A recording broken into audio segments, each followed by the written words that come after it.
Thank you for joining me for another quick hits conversation. I'm Dr. Robyn. With me today, I have Audrey Cooper, Brandon Mahoney, and Michelle Brady-Palmer. I would like to talk about what is the difference between feedback and criticism. Michelle, can you kick us off?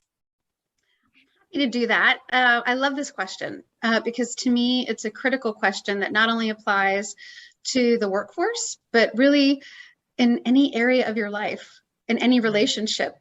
Giving feedback is critical to what you're experiencing, whether positive or negative. You want to do both, especially if you want to have a thriving relationship. The difference that I've learned over time, both me personally and with others, is that feedback seems to have a different heart posture and a different intent, whereas criticism seems to be from a head place and may have a different intent about it. So I can't remember a single time where I ever received criticism and someone was critical of me and it had anything positive. Whereas feedback, there's layers of, you did this really well, you might want to try working on this. So it gives me something to work on without beating me down. Michelle, interesting when you were saying it's like the intent. So what is the intention of the person that's providing that feedback or criticism, or even looking at myself, like, why am I giving this information? Like, why am I providing this feedback? What is the intent behind it? Is it for growth and development, or is it just, in a not so nice way? What's the purpose behind it? And is it necessary? So is it necessary for the person to know this to grow? Or is it necessary for me, if I'm giving it, am I getting like my own self perpetuating needs out of it? Like what is the intent behind it? I think that's a great point, because not everything requires feedback. There's lots of experiences that we all have that may or may not be positive or what we would prefer, but is it worth our time? Is it something that is essential for us to provide? The question I have is, can there be a disconnect? Could I be thinking I'm giving someone feedback and they think I'm giving them criticism, or vice versa? Could I be criticizing someone and being bitter and nasty and they think that they're getting feedback? Is that a thing? Can there be a disconnect? I would think yes, absolutely. I think we have our own intentions when we're providing feedback to someone, and they may be taking it the wrong way if the relationship isn't strong, or if maybe even they're just having a bad day. And so something is triggering them to take this as like, okay, you're coming at me for something, instead of it being really, a feedback kind of a session. So I think it can be very confused. And I think setting that conversation and the topic is really important before you even start to give that feedback. Oh, I agree. And I think this gets to what Brandon was talking about earlier. Feedback has, I believe, inherently generous assumption in it, that the person is unaware, the person did not intend, the person has an opportunity to grow, whereas criticism is just a direct shot, so to speak, and there is no positive to it. So it's interesting to me that you brought that up. I wholeheartedly agree. And I oftentimes think of criticism of whatever it is that you're doing, you're not necessarily doing it wrong. You're just not doing it the way I would like you to do it. So I had an experience recently where someone did something and it hurt me emotionally, caused me hurt. And I wanted to give them that feedback. Like, I wanted to share, this is my experience of what just happened. And their response was to double down on it and tell me why I was wrong and why my experience was wrong. And so I was trying really hard to say, this is my experience. You don't really get to tell me that my experience is wrong. And the conversation actually ended up going very poorly, because then they were like, well, you don't have the right to criticize me. And so that's kind of where this came from, is how can I explain my experience, which is kind of feedback and kind of, I'd like you to hear this, and them feel like I'm criticizing them. What are your thoughts on that situation? That's interesting, because it kind of gets into the topic of, is the person open to even hearing and receiving? And in those situations where I have attempted conversation that I have felt unheard, or there was a major disconnect.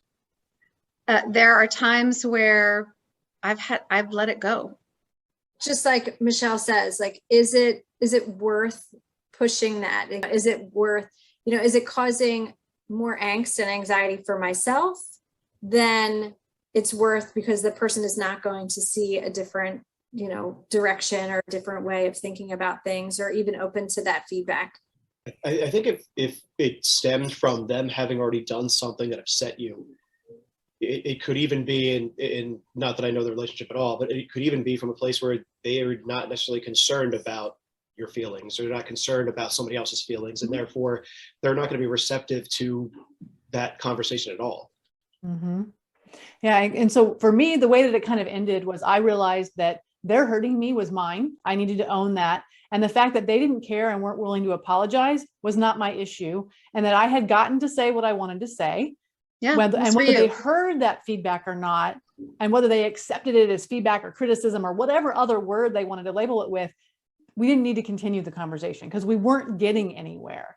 And so I think that that's an important part of feedback versus criticism. And if there is a disconnect, is you have to decide, what is the point? Why are we having this conversation? Yeah, feedback almost seems like pressing in to grow and deepen relationship, whereas criticism just seems like, I'm just going to share with you my observation. And there's really no intent other than that. So how do we, and I'm talking personally, professionally, whatever, in that feedback criticism space, how do we make sure it's as healthy as possible from both sides, whether we're being given feedback and or criticism or giving it?